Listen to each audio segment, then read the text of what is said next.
What is up, guys? Jacob Rothenberg here. I thought it would be fun to make a new video series. So, in case you missed my prior video, I actually sold off my KDP account. On Empire Flippers, I honestly didn't sell it for very much at all. It's not even really something that I'm really proud of, to be honest with you, because I actually sold an asset that I built over the course of over 5 years. So, nice chunk of change, but past the day of celebration, it's time to move on and grow and develop new things. So, for this video series going forward, I'm calling this the New Account Challenge on Amazon KDP. So, in case you don't know who I am and it's your first time on my channel, hi, my name's Jacob. I've been involved with Amazon KDP for almost 6 years. In January 2017 is when I started. Since then, I've grossed well over $400,000 in royalties and revenue. That includes book sales, ebook, paperback, audiobook, and also selling off licensing rights and such. Altogether, I've made over $400,000 from that over the course of 5 years in gross revenue.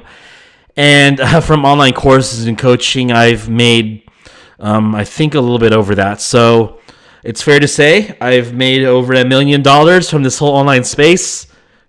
Gross. That's kind of cool. Now, when I think about it, where is that $1 million? I sure could use it. This wall looks really empty behind me. But I digress. We're still building. I did sell off my account last month. It was my first ever and only account. There was a rumor online that I sold it for like $2.3 million. It's like, dude, bro, I didn't even sell it for a fraction of that. If that's nuts. I sold it for barely anything. I don't even want to talk about it. But anyhow, I am using the funds going forward to join, and this might surprise some people. I'm joining a $10,000 high ticket program. So for those of you who are like, well, gosh, these course creators, these coaches, they just talk the talk and they don't walk the walk. Well, guys, in 2019, I paid for an $8,000 program, and I reached my ROI in 2 weeks in that coaching program related to funnels and sales. And this $10,000 program, I don't want to really talk about yet. It's personal to me, and it's not something I want to pitch other people to get into. So it's just my own thing to develop my skills and also really enhance my cash flow for next year and reach a millionaire status. Millionaire to me means having over $1 million in the bank. I don't care about having liquid assets of $1 million. Anyone can do that nowadays. That's super easy. My family's already in that category times 5. I want to have $1 million in the bank.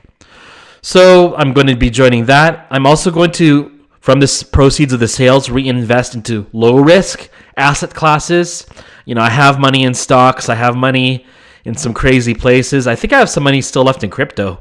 But I consider that, high risk stuff, like stuff where the money can disappear. The money can multiply tenfold, but the money can also disappear and I can lose it all. So I want to have some of my portfolio, invested and diversified into things that are very low risk, whether it's investing in the S&P 500, in an index fund like QQQ, that's the NASDAQ Top 100, or even just letting the money sit in the bank. There's nothing wrong with having money sit in the bank, just resting there, as long as it's not being wasted. Likewise, and this isn't obvious, I'm starting up a new KDP account. I can't think of anyone who ever sold a KDP business not to just start up a new one. So that is the plan for this year going forward into next year. So for my second KDP account, I already am thinking from the end and working backwards. So I have my end goal, my end game in mind first, and then I'm just reverse engineering the process of where I want to be. So I'm already thinking this account I'm going to build in the span of 1 to 2 years. I want it to be a high value account to where I am going to make at least $500,000 gross from it, minus commissions and stuff. At least $500,000. Ideally, I want to sell a $1 million account. Entirely possible. It's actually very achievable in terms of building an account that size. I know lots of people, well, I mean, a few people, handful of people firsthand that have accounts that more than qualify for that dollar value. And hey, it's a good goal to have, right? It's something to work towards. So personal rules for mine, since I have a few conflict of interests as someone that does coach in the Kindle publishing space. And I did recently sell an account, so there's some idiosyncrasies with that. I'm not going to use keywords or book ideas from students in my one-on-one coaching program. I promise, guys. So I do coach one-on-one as well still up until now. I have students who, well, I can even name them if I had to, but there's one student making over $1,000 a month net from one book. I have another student making $3,000 a month net from one book. That actually came from a keyword from a free video of mine. And more modestly, I have another student that is making over $1,000 a month from 3 books. And I have some that are still building as well. My most recent case study, I've got someone who's making $60 a day gross with one book with a 15% ACOS, which is really cool. So I've got lots of successful students at this point because I just put so much one-on-one attention on each of them, which drastically improves the success rate of the program. But I'm not going to steal any ideas. That's kind of messed up. I'm just going to do my own thing or just do my own research. And I've already got some ideas in mind of how I want to start out and grow and scale. Likewise, due to selling off my first KDP business, this might be a surprise for some, but a large majority of the income still comes from romance. I don't talk about romance publishing anymore that often because it's something that it's just very high barrier, it's high difficulty, and you need to have a high skill set to really pull it off. So I honestly think it's still the best business opportunity for publishing, but you got to have an existing skill set of marketing, of just social media prowess and setting up an infrastructure and being dedicated to it. It's not easy for someone starting from scratch, I've learned, working with students and such. The people who succeed the most are the ones who are the most committed in romance, the ones who are even writing their own books, who make it, who live it hardcore and force it to work. It's not something you can give up on. But as a result of that, I am legally bound to a non-compete clause with the sale of my account, so I cannot make a new romance pen name and compete with my buyer. So that's off the table. However, there seemed to be no concern with the low content and nonfiction books on my account. I think it's totally cool if I resume doing low content, and I have already started in a niche of low content that I've never done before, to my knowledge, if I can just recall all of the books I've ever published. So I should be clean so far. And also, I want to just document everything because, I just realized this the first time I ever sold a business. It was my first time. To be very honest and self-critical, I did a very sloppy job of documenting everything and having just everything put together. Because, when you're getting into making money online and just trying to, make money, you don't think, I wasn't thinking 5 years ago that I'd be selling off my business. So I was very unorganized. I was able to put up a P&L, but I just did a very bad job of just documenting these books have been sold off these rights and these books don't have audiobook rights and such. And it's something that also compromised the sale price of my first account. And this time I'm just going to be better and just have everything well documented with expenses, sales. I'm going to do an actual accounting log. I'm going to be my own bookkeeper this round. So that therefore it should result in an easier, more transparent sale, a quicker sale, especially when something's so high value in terms of the ambitions I have for this second account. If you're going to be selling on an account for $1 million, you better have your books in order. So literally, you got to have your record keeping in order. So I'm just going to do a better job at that. And I've actually already created a spreadsheet. I don't want to get too off topic, but I'm actually really good at Microsoft Excel. It's been part of my career to use it in sales. So I made this, pseudo profit and loss statement for my publishing business, and I do this by book. So I'll put book name, author, and I can put my expenses here. I even have one that I just had made, so I'll just do this right now. And then I had $30 here. So I've already spent $280 on a book in terms of pre-production. It's my Maze Mania book, which I'll talk about in a bit. That's how I'm starting. I'm just going to call this book 1 because I'm doing a lot of books. So other than that, I'll update the ad spend too. And it's made 0 so far. So as we can see, it properly works. The formula sums up the expenses. It gives me a negative net profit because parentheses means a negative value. I have 0 sales. So I'm $280 in the hole so far with my first book on the account. And let me show you what I'm working on, guys. So, whoops. I think we're going to have to fire up a new window here. All right, so this is my new account. It's very bare bones. It is literally brand new. It has 0 sales, 0 revenue. It feels a little bit weird to me just logging into KDP and having nothing, but hey, that's part of the deal. And I've already started my first ad campaign for my book. And let me just show you what I'm working on, guys. So yeah, I'll explain this all in a bit. But this is a maze book. I, as a child, have always been fascinated and intrigued with mazes. So this is my first book on the account. Mazes for kids ages 4 through 8. It's just a maze activity book. It's a low content book. I spent $280 all in to produce.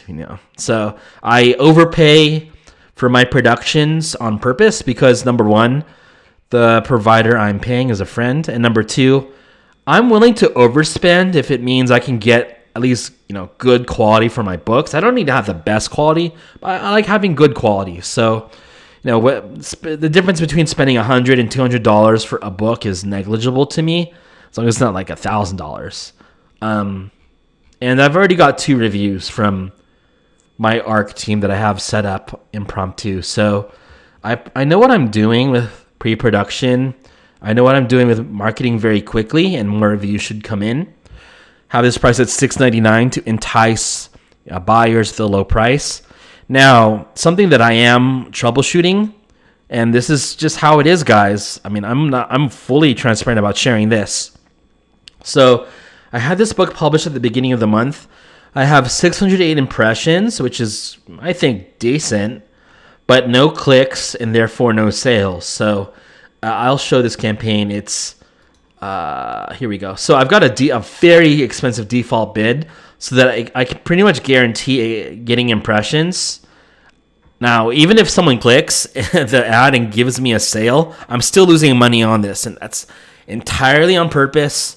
My strategy for most of my books is to lose money up front in order to acquire sales, acquire a customer base, and then over time, over the period of weeks or even months, optimize my campaign, optimize everything, and work towards profitability. So I'm willing to bleed even a couple $1,000s up front so that I can eventually build a brand of books and work towards profitability for the next year or 2 to come. So that's just the way I've always worked. It's the way I coach my students, most of them anyway, instead of just focusing on making a profit right off the bat up front.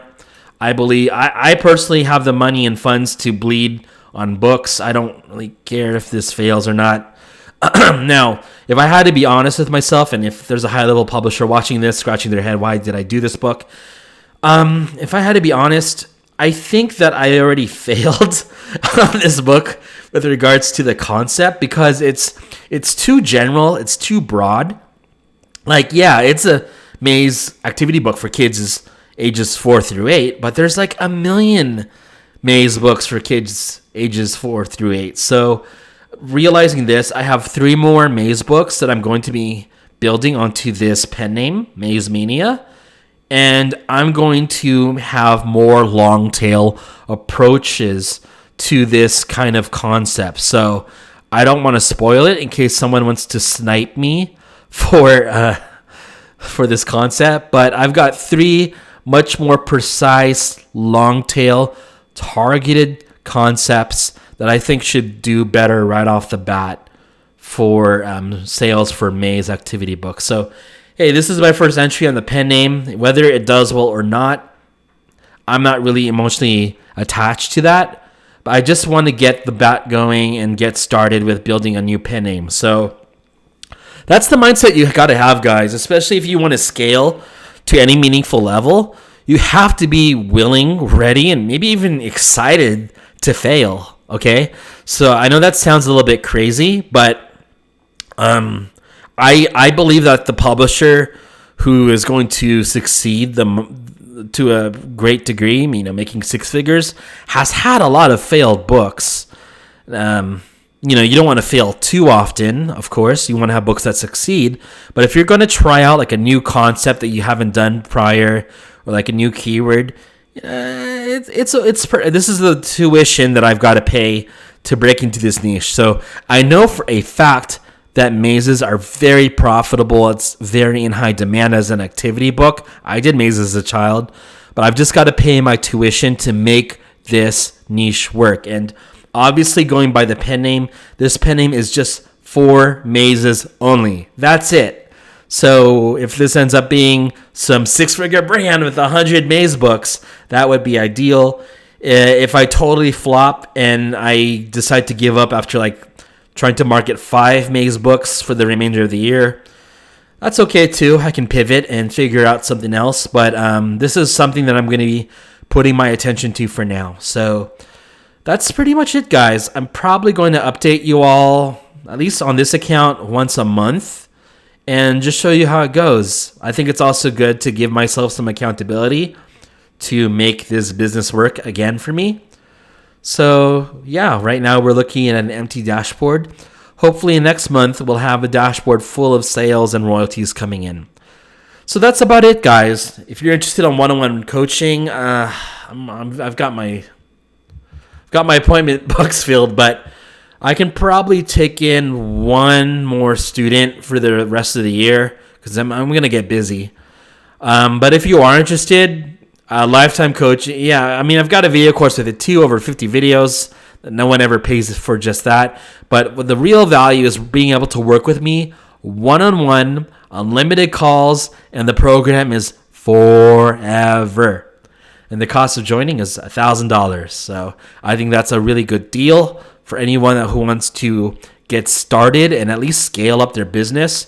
I work best with students who have at least published 1 or 2 books. Hopefully you're making at least 100 or 200 a month. And if you're just needing help scaling towards 1,000 a month, I am the best fit to work with you. So I've found out through time, I don't work best with students that have no clue what they're doing, who have never published a book before. And, if you have already made over 3,000 a month and you want to work with me, that's cool too. But the most value someone can get is someone who has already made a little bit of money coming in through KDP, but now you want to scale towards making this like a part-time or full-time hustle and get some real income going. So that's the pitch, guys. I'm excited to be on YouTube again. I hope that I can help you all learn more about KDP and show you some high level stuff. Until then, guys, that is it, and I'll see you later. Take care.